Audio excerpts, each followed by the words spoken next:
What's good, everybody? I hope all is well, and I hope you're ready to learn. Welcome back. This is Class 3 of Peep Game Volume 1, and today we're going to answer the question, what is an artist? Let's go straight to our overview. So today we only have 3 points. There's really about 5 slides, but it's just broken up into 3 specific points. We're going to discuss what an artist is on a few different levels. We'll start out with their occupation and discuss their functions and what they do in the industry. Then we'll expand and give a more business-oriented explanation of what an artist is. You want to keep a pen and pad nearby or your phone so you can take notes. If you need to pause the video to go grab one, go ahead. Otherwise, let's begin. For our first slide, we'll be discussing the occupation of an artist or recording artist. Point number 1, they deliver unique performances of musical compositions. Point 2, they can be vocalists, instrumentalists, or both. And point number 3, they create master recordings. Let's break all of these down. Now for bullet number 1, it says that artists deliver unique performances of musical compositions. Now, if you already read through the book or if you've been watching the videos in order, then you should know that there are 2 parts to every record or song. And in this case, the composition is referring to the lyrics and instrumentation of a song. So a recording artist's job doesn't require them to write the composition. A recording artist can be in the studio with a group of writers, or they can be sitting there with the producer who's playing them a reference track to the song they're going to record. The artist's job is to listen to that reference or take the lyrics from the songwriters and create a unique vocal performance, or in some cases, an instrumental performance.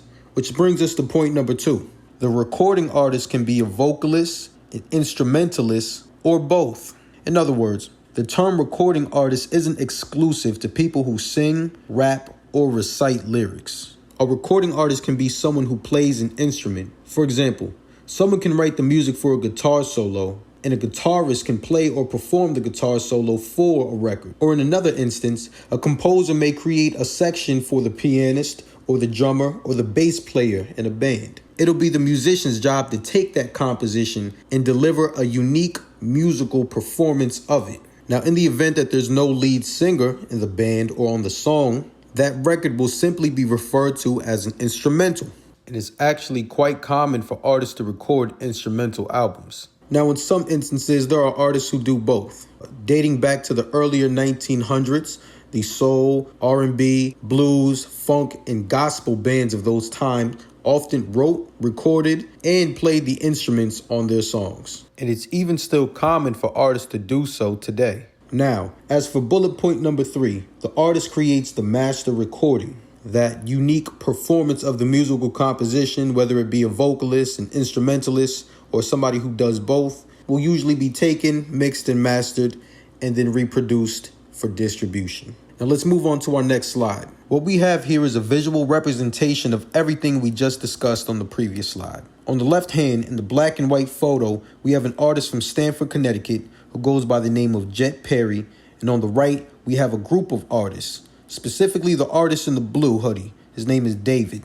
I actually know both of them. They're both from Stamford, Connecticut, and they actually are frequent collaborators.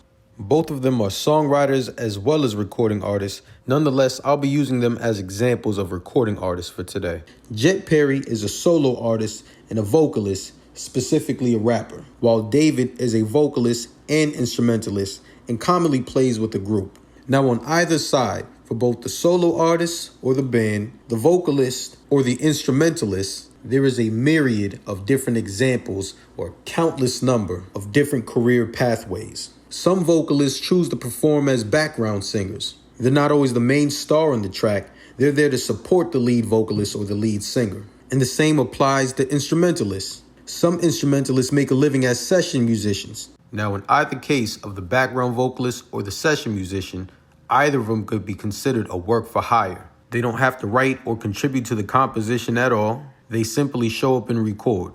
And that's just a few examples of what a recording artist can do. But now that we've covered the basics of what an artist does, on a much deeper level, we're still left with the question, what is an artist?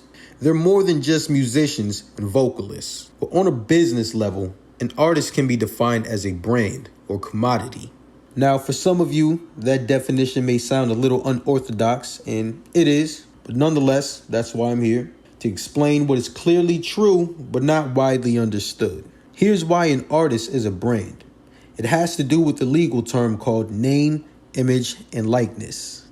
Now, if you watched the first class, you may remember that we briefly covered the idea of what a trademark is, as well as what a trademark does. We're going to go a bit further into that concept, specifically how it relates to the artists themselves. Starting with point number 1, an artist's name, image, and likeness are considered to be intellectual property. Commonly referred to as the alias, the artist's name is their stage name or performance name. Their image is their face and persona, and the likeness refers to any representation of that artist, whether it be their voice, their persona, or their image, or anything that reflects the likeness thereof. So for example, if you've ever watched the TV show The Boondocks, they often depicted celebrities in a spoof or comedic manner. They used different names and altered personas to avoid any trademark infringements of the artists they were portraying.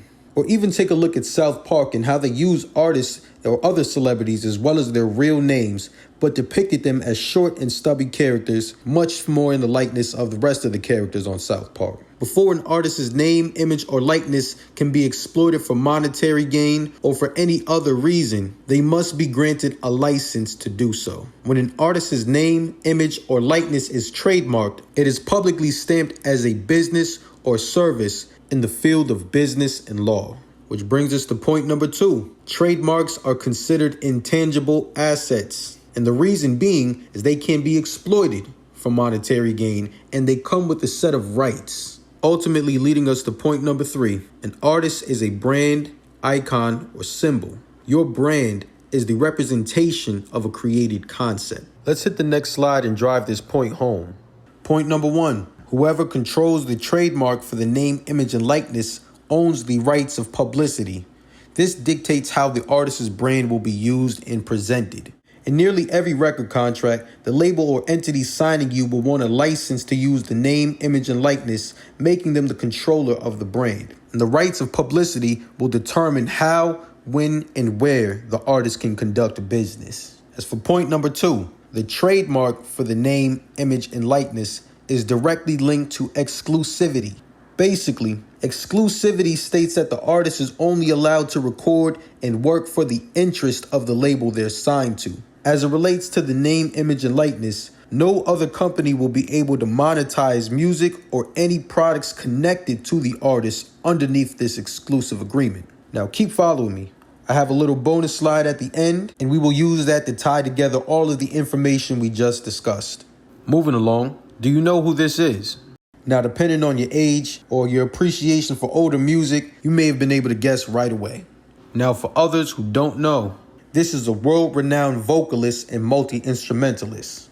This person has inspired thousands of artists and has reached millions of fans around the world. So without further ado, this symbol is actually the late, great artist, Prince. Let's read this short paragraph here to the right. What started as a seemingly good business relationship, Prince and Warner Bros. Records would eventually engage in a serious conflict. Prince felt that he was being controlled by Warner Bros. Records and even went as far as saying they treated him like a slave. Warner owned the rights to his name, image, and likeness, as well as the music attached to it. In the year 1993, Prince dropped his name and began to identify himself as a symbol, which he would also use for the release of his music, live appearances, and all other business endeavors. Rest in peace to Prince. He is a musical legend. Furthermore, even someone such as Prince struggled in his career, specifically over the ownership of his music and his trademarks. When he changed his name, image, and likeness to the symbol, he was able to build a new brand and persona for his artistry. Prior to him doing so, Warner Records had the legal right to exploit his name, image, and likeness for any business endeavor they wanted. So let's just summarize everything we discussed.